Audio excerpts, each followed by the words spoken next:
Salam, hər vaxtınız xeyir olsun. Bugün hər kəsin bəyəndiyi çox dadlı mələk qanadı peçenyası hazırlayıram. Öncə 3 ədəd yumurtanın ağını sarısından ayırıram.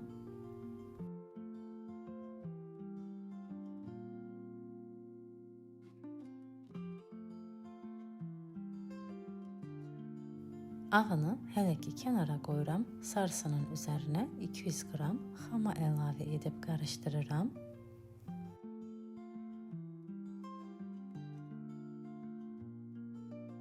Qarışım hazırdır. 4 stəkan unun üzərinə 1 xörək qaşığı şəkər tozu, 1 çimdik duz əlavə edirəm. Üzərinə 200 qram soyuq kərə yağını rəndədən keçirdirəm.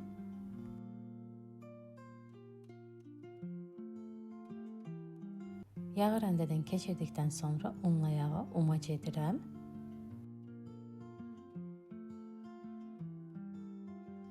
Umac da hazırdır. Üzərinə yumurta xama qarışımını əlavə edib yumuşaq xəmir hazırlayıram.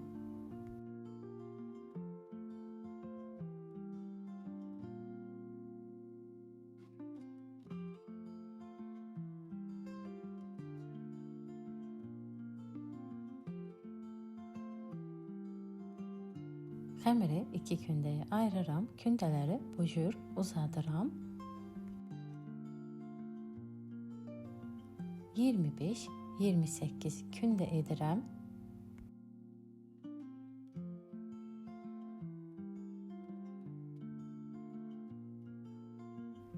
Kündələri hazırlayıb soyuducuda 1 saat saxlayıram.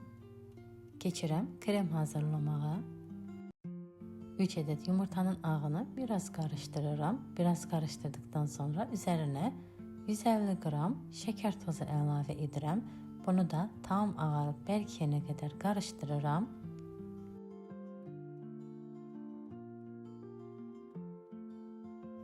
Bezəni bərkiyənə qədər qarışdırdım. Baxa bilərsiniz, bu cür çox bərk bezi hazırlayıb üzərinə 2 xörək qaşığı qarğıdalı nişastası əlavə edib qarışdırıram.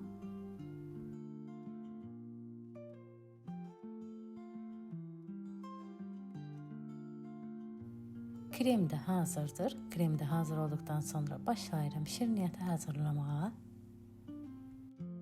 Xəmiri 10 santimlik böyüklüyündə yayıram. Xəmir xamalı, yağlı olduğu üçün unsuz çox rahat yayılır.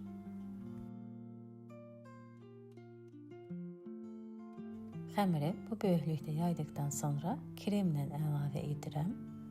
Digər tərəfini üzərinə qatlayıb birləşdirirəm kənarını.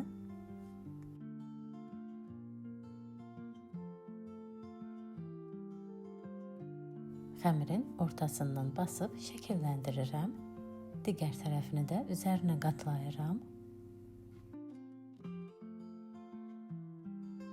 Yağlı kağız sərdiyim soba listinə düzüb, öncədən isitdiyim 180 dərəcəlik sobada 25-30 dəqiqə bişirirəm. Bişdi artıq. İnanılmaz ləzzətli, dadlı, hər kəsin bəyəndiyi bir şirniyyat alınır. Resepti bəyəndinizsə hazırlayıb yoxlayın. Hazırlayacaq olanlara öncədən nuş olsun. Yeni videolarda görüşənədək sağ olun.